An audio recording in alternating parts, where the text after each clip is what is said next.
தினம் ஒரு மனித பாடல். மனித பாடல்னால் என்ன? இப்போ பாடுறதெல்லாம் பாடல் இல்லையா? இப்போ பாடுறதெல்லாம் என்ன மிருக பாடலா? மனித பாடல்னால் என்னென்னா, அது எந்தவித உணர்ச்சிகளையும் வெளிப்படுத்தக்கூடாது. அர்த்தமில்லாத வார்த்தைகள்.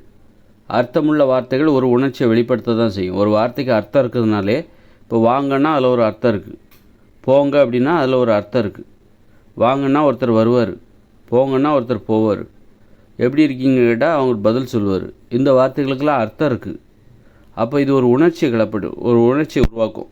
ஒருத்தரை நம்ம திட்டுறோம், அப்போ அவருக்கு கோபம் வரும். அப்போ இதில் அர்த்தமுள்ள வார்த்தைகள் உணர்ச்சிகளை தூண்டக்கூடியது.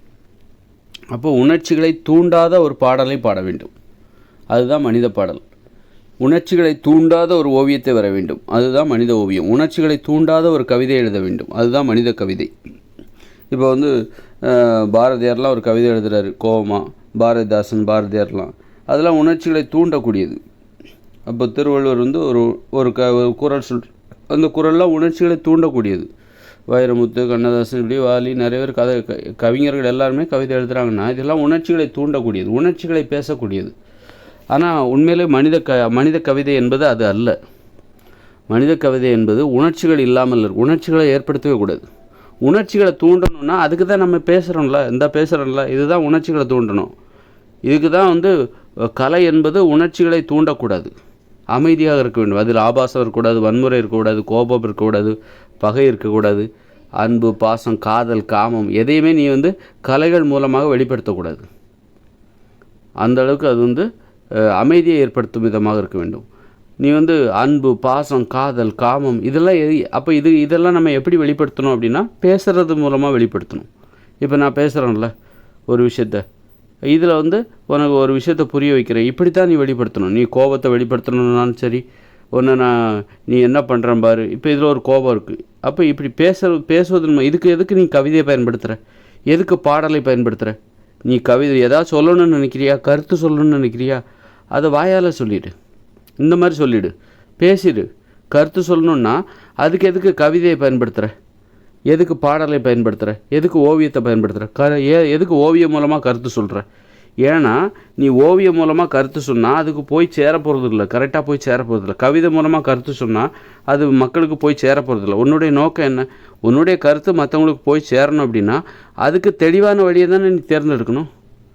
கவிதை மூலமாக நீ உன் கருத்தை சொன்னால் இவர் என்ன சொல்லியிருக்கிறாரு அப்படின்னா அதுக்கு நிறைய பேர் விளக்கம் எழுதணும். இப்போ திருவள்ளுவர் என்ன பண்ணுறாரு, திருக்குறள் மூலமாக கருத்து சொல்கிறாரு. கடைசியில் என்ன ஆகுது, அந்த திருக்குறள் அவர் என்ன சொல்லியிருக்காங்கிறத மக்களுக்கு விளக்கி சொல்கிறதுக்காகவே ஒருத்தர் மிகப்பெரிய படிப்பு படிச்சுட்டு திருவள்ளுவர் என்ன சொல்லியிருக்காரு அப்படின்னு அதுக்கு விளக்கம் வேற கொடுக்கணும். விளக்கம் கொடுக்குறதுக்கு விளக்கம் கொடுக்குறவர் மிகப்பெரிய அறிவாளியாக இருக்கணும், நிறைய படிப்பு படித்தவராக இருக்கணும். சாமானியர்களால் திருக்குறளை புரிஞ்சிக்க முடியாது. அப்படின்னா திருவள்ளுவருடைய நோக்கம் அங்கே வெற்றி பெற்றதா? திருவள்ளுவர் ஒரு கருத்து சொல்லணும்னு நினைக்கிறார், அந்த நோக்கம் என்பது இங்கே ஏன் அவ்வளோ சிரமமாக இருக்குது, அதை புரிஞ்சுக்கிறது ஏன் அவ்வளோ? அப்போ அவருடைய நோக்கம் என்பது இங்கே வெற்றி பெறவில்லை, போய் சேரலை, மக்கள்கிட்ட போய் சேரலை. மக்கள் அதை படிக்க மாட்டேன்றாங்க. யார் படிக்கிறா திருக்குறளை? ஏதோ தமிழாசிரியர்கள் பள்ளிக்கூடத்தில் ஏதோ படிக்கிறாங்க, வேறு யார் படிக்கிறாங்க? ஆனால் அதில் நிறைய நல்ல விஷயம் இருக்குது. அப்படின்னா அந்த நல்ல கருத்து இருக்குல்ல, அவருக்கு அந்த திருவள்ளுவருக்கு தெரிந்த அந்த நல்ல கருத்து இந்த மக்களுக்கு போய் சேரலை. அப்போ அதுக்கு என்ன காரணம்? அவர் கவிதை மூலமாக சொல்லியிருக்கார். வெறும் கருத்தாக அந்த ஓலைச்சுவடியில் எழுதியிருந்தாருன்னு வச்சுக்கோங்க, அப்போ மக்கள் இன்னும் அதை நல்லா படிச்சிருப்பாங்க. அவர் 2 வரியில் கவிதையாக சொல்கிறதுக்கு பதிலாக அவர் தான் சொல்ல நினைக்கிறத கருத்தாக எழுதியிருந்தாருன்னு வச்சுக்கோங்க, ஓலைச்சுவடியில் தெளிவாக புரிகிற மாதிரி, இன்னும் எல்லா மக்களுமே அதை படிச்சிருந்துருப்பாங்க. அப்போது ஒரு கருத்தை சொல்வதாக இருந்தால் நீ அதற்கு ஒரு வழிமுறை இருக்குது, கருத்தை சொல்வதற்கு ஒரு வழிமுறை இருக்குது. கவிதை மூலமாக கருத்து சொல்லாத, கதைகளை சொல்லாத, ஒரு கோபத்தை வெளிப்படுத்தாத. நீ உன் கோபத்தை வெளிப்படுத்தணும்னா அது பிறருக்கு சரியாக போய் சேரணும். ஓவியத்தின் மூலமாக நீ ஒரு கருத்து சொல்கிறன்னா அந்த ஓவியத்துக்கு விளக்கத்தை தெரிஞ்சுக்கிறது பலரால் முடியாது. என்ன சொல்லியிருக்காரு எல்லாருமே குழம்பிட்டு போயிடுவாங்க. அப்போ அந்த ஓவியர் ஒரு கருத்தை சொல்லணுங்கிறக்காக ஒரு ஓவியத்தை வரைகிறாரு, அப்போ அந்த ஓவியரோட நோக்கம் வெற்றி பெற்றதான்னா இல்லை. மக்கள் அவங்கவுங்க பங்குக்கு ஏதாவது ஒரு விளக்கம் சொல்லிட்டு போவாங்க, அல்லது சொல்லாமல் கூட போவாங்க. இவர் என்ன சொன்னால் நமக்கு என்ன, இவர் ஓவியத்தை பார்க்க வந்தது ஒரு குத்தமா? இவர் என்ன சொன்னார் அப்படின்னு நாம் குழம்பணுமா? அவர் ஓவியத்தின் மூலமாக ஏன் கருத்து சொல்கிறாரு?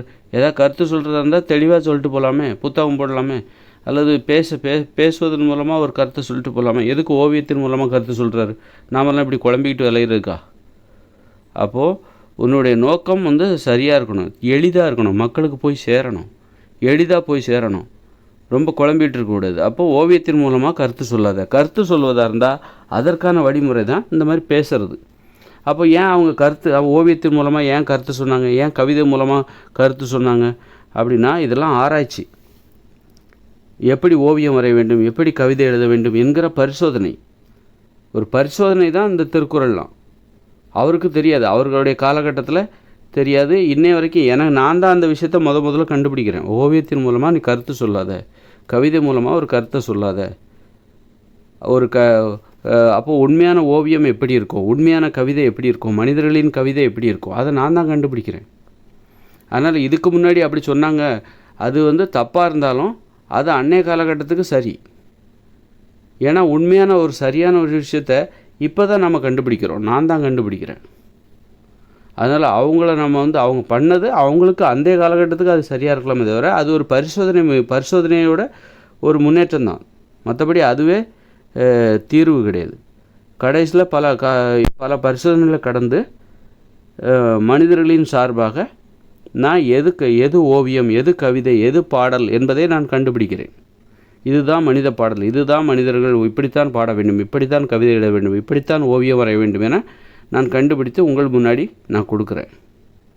அதோடு முடிஞ்சு போச்சு. மனிதர்களுடைய ஆராய்ச்சி என்னோடு முற்று பெறுகிறது. அடிப்படை ஆராய்ச்சி மனிதர்களாவதற்கான முயற்சியில் எப்படி மனிதர்களாக வாழ்வது, எப்படி பேசுவது, எப்படி கவிதை எழுதுவது, எப்படி ஓவியம் வரைவது, எப்படி பாடல் பாடுவது என்கிற அந்த ஆராய்ச்சிக்கான அடிப்படை ஆராய்ச்சி என்னோடு முற்று பெறுகிறது. அந்த இறுதி அறிக்கை தான், அந்த மனிதர்களின் ஆராய்ச்சிக்கான இறுதி அறிக்கையை நான் சமர்ப்பிக்கிற ஒரு ஆளாக நான் இருக்கிறேன். அந்த வகையில் நான் இன்றைக்கி ஒரு பாட்டு பாடுறேன். ஒரு மனிதர்களின் பாடல் எப்படி இருக்கும், அர்த்தமில்லாத பாடல்கள், உணர்ச்சிகளை தூண்டாத ஒரு பாடல் எப்படி இருக்கும், அது இன்றைக்கி நான் பாடுறேன்.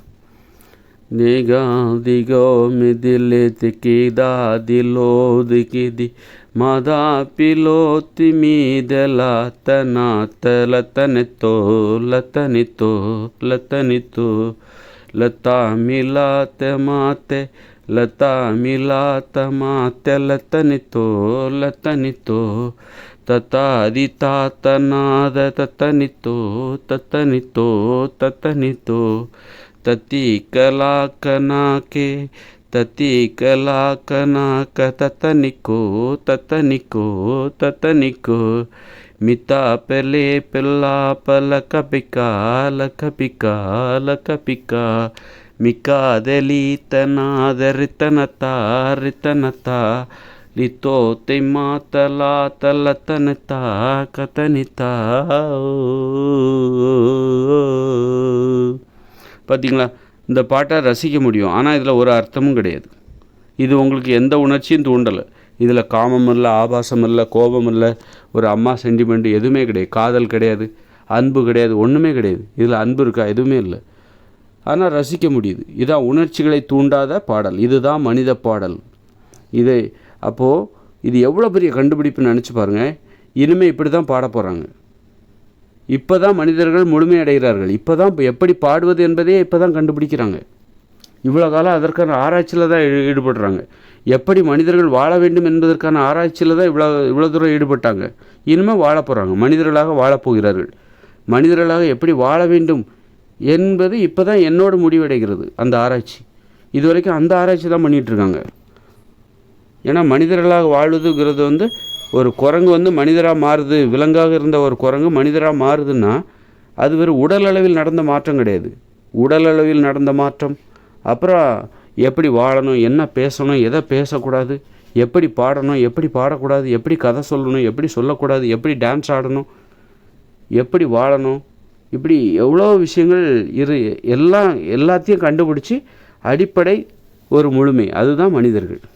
அந்த முழுமையடைந்த முதல் மனிதன் தான் நான். என்னுடைய வீடியோக்களில் நீங்கள் தொடர்ந்து கேட்டுட்டு வாருங்க. உங்களுக்கு மனிதர்களின் ஒரு லட்சக்கணக்கான ஆண்டுகளாக மனிதர்களின் அந்த முயற்சி என்னோடு முற்று பெறுகிறது. அடிப்படை முயற்சி என்னோடு முற்று பெறுகிறது. இனிமேல் மனிதர்கள் தெளிவாக குழப்பம் இல்லாமல் அவர்கள் வாழப்போகிறார்கள். அப்படிப்பட்ட காலம் வரப்போகுது. 2040 தற்போதுள்ள இயந்திர அறிவியலும் முடிவடைந்து அதன் பிறகு மனிதர்களாக வாழப்போகிற காலம் தொடங்கப் போகிறது. இயற்கையோடு இணைந்த மனித வாழ்க்கை, இயற்கையோடு இணைந்து வாழப்போகிறார்கள். ஓகே.